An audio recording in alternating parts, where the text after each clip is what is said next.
पति के रिश्तेदार। एक शिक्षाप्रद कहानी। शादी के 7 साल बीतने के बाद भी पति पत्नी में काफ़ी झगड़े होते रहते थे। झगड़ों की वजह तो अलग अलग होती थी, लेकिन उनमें सबसे बड़ी मुख्य वजह यह थी कि पति और पत्नी के विचार कभी आपस में मिलते नहीं थे।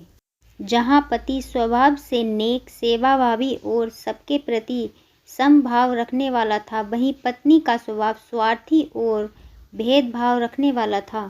पति पत्नी के स्वभाव और उसके व्यवहार से तंग आ गया था। वह हमेशा कोशिश करता रहता था कि पत्नी का आचरण और स्वभाव में किसी तरह बदलाव आ जाए।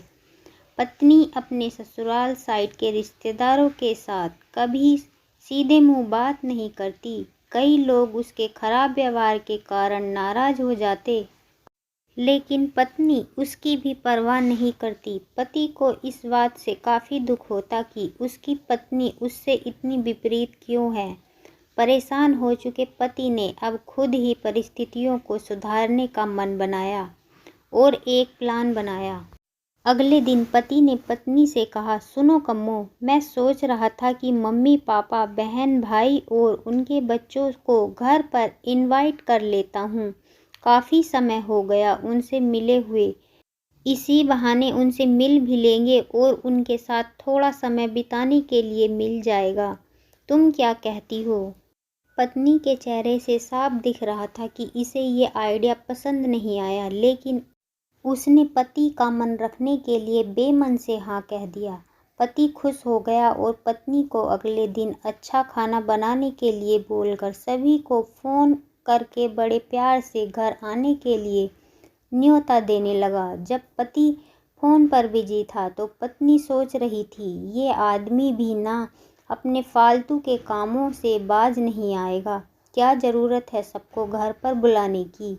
सब मेरे घर आएंगे और राजाओं की तरह ऑर्डर करेंगे और मैं दासी की तरह उनकी सेवा करूंगी।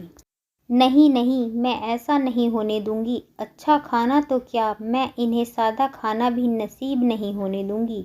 देखती हूँ कितनी देर टिकते हैं ये लोग मेरे घर।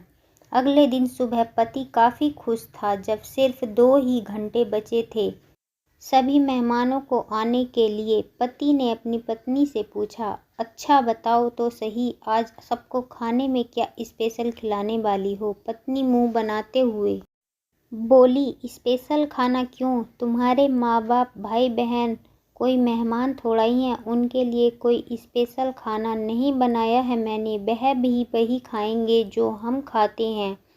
आज घर में सिर्फ दाल चावल बना है क्योंकि और कुछ बनाने के लिए सामान नहीं था।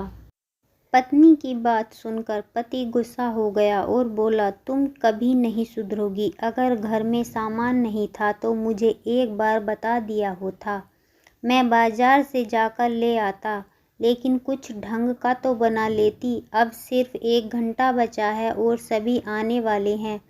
मैं क्या मुंह दिखाऊंगा उनको? तुम ही रहो यहाँ, मैं जा रहा हूँ।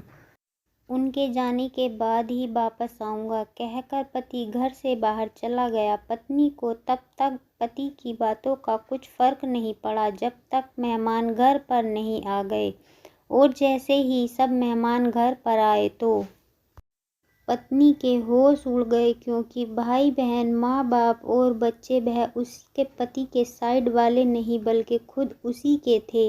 यानी कि पति ने अपने माँ बाप को नहीं, उसके ससुराल वालों को खाने पर इनवाइट किया था। पत्नी अब काफ़ी परेशान हो गई, क्योंकि अपने ससुराल वालों को परेशान करने के लिए ना सिर्फ उसने सादा खाना बनाया बल्कि खाने में ज़्यादा नमक मिर्च भी डालकर रखा था। अपने मायके वालों को सामने देखकर पत्नी हाथ मलने लगी। थोड़ा सोचने के बाद पत्नी ने अपने पति को फ़ोन मिलाया और कहा, तुमने मुझे पहले क्यों नहीं बताया कि मेरे मम्मी पापा और भाई बहन आने वाले हैं? तुम पहले बता देते तो मैं अच्छा खाना उनके लिए बनाती। पति ने कहा, मैंने वही बताया जो मैं मानता हूँ। मैंने कभी तुम्हारे परिवार वालों को पराया नहीं समझा और तुमने कभी मेरे परिवार वालों को अपना नहीं माना। और मैं जानता हूँ कि तुमने यह सोचकर मेरे मम्मी पापा और भाई बहन आने वाले हैं जानबूझकर घटिया खाना बनाया। अब तुमने जो किया उसे तुम खुद ही भुगतो। मुझे पता है तुमने मुझे इसलिए फ़ोन किया होगा ताकि बाहर से खाना मंगवा सको, लेकिन मैं ऐसा नहीं करूँगा ताकि तुम्हें तुम्हारे किए की सज़ा मिल सके। इतना कहकर पति ने फ़ोन काट दिया। न चाहते हुए भी पत्नी को अपने मायके वालों को वही खाना खिलाना पड़ा। उसके रिश्तेदार ज़्यादा मिर्च और नमक वाला खाना भी ऐसे सोचकर खा गए कि बेटी से गलती हो गई होगी, लेकिन बाद में जब दामाद ने सारी बात उन्हें बताई तब उन्हें बहुत शर्मिंदगी हुई और अभी उसके बुरे बर्ताव के लिए उसे डांटकर उससे नाराज़ होकर चले गए। दोस्तों, अच्छे रिश्ते बनाए जाते हैं प्यार और अच्छे व्यवहार से। सिर्फ खून के रिश्ते अच्छे नहीं होते हैं। Please like, share and subscribe.